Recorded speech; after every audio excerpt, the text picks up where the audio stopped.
Ramdam hanggang sa Timog Silangang Asya ang epekto ng krisis sa Middle East. Kaya't prioridad ng mga kasaping bansa ng ASEAN ang pinaigting na sama-samang aksyon para tugunan ang seguridad sa enerhiya. Yan ulat ni Sheila Natividad.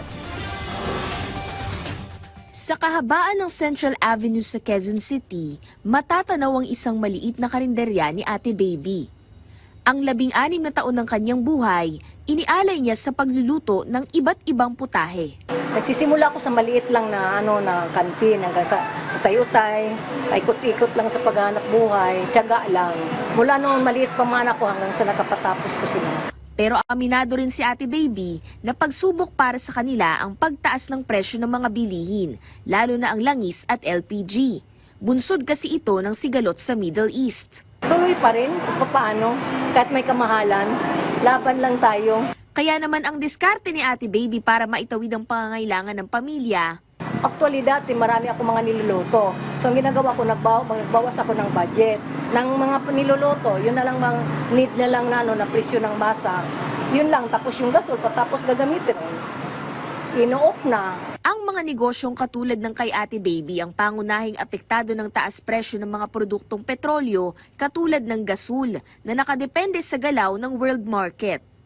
Ito rin ang dahilan kung bakit binabantayang maigi ng Department of Energy ang presyo nito at saka mag-aanunsyo ng pagtaas o pagbaba sa presyo ng langis dahil umiiral ang States of National Energy Emergency.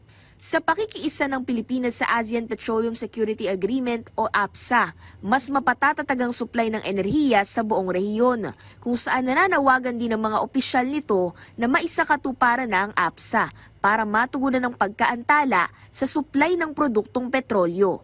Matatanda ang nauna ng nanawagan si Pangulong Ferdinand R. Marcos Jr. sa Asia Zero Emission Community o AZEC Plus Online Summit ng pagkakaisa sa pagitan ng mga miyembrong bansa para matulungan ng mga nasasakupan na makaahon mula sa naging epekto ng Middle East crisis sa ekonomiya. Pagbibigay diin ni Pangulong Marcos Jr., malinaw ang ating kinahaharap sa ngayon kaya't kinakailangan ang agarang pagkilos. We must build resilience now as the urgency of this moment is clear. Our vulnerabilities are shared and therefore so must our responses be. Samantala, may inisyatiba rin ng rehiyon na ASEAN Power Grid Involvement kung saan mas pinaiigting ang renewable energy sharing at pinalalakas ang seguridad sa enerhiya para sa milyon-milyong individual na nasasakupan ng ASEAN. Kaya naman ang ina at alamat sa kusina na si Ate Baby, tuloy lang sa pagluluto ng masasarap na putahe para sa kanyang mga suki. Ika nga ni Ate Baby, Tuloy lang ang laban kasi hindi pwedeng titigil. Tayo mga ina, nandoon lang talaga yung pagtsatsaga, pananalangin sa itaas, nagabayan palagi tayo.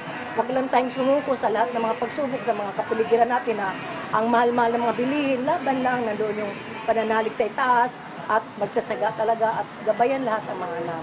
at sa huli, paalala ito na sa harap ng pabago-bagong presyo ng langis, hindi lamang diskarte sa kabuhayan ng kailangan, kundi mas matibay na kooperasyon sa rehiyon.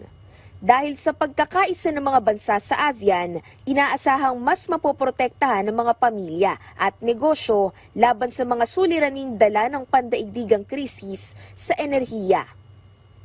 Sheila Natividad, para sa Pambansang TV sa Bagong Pilipinas.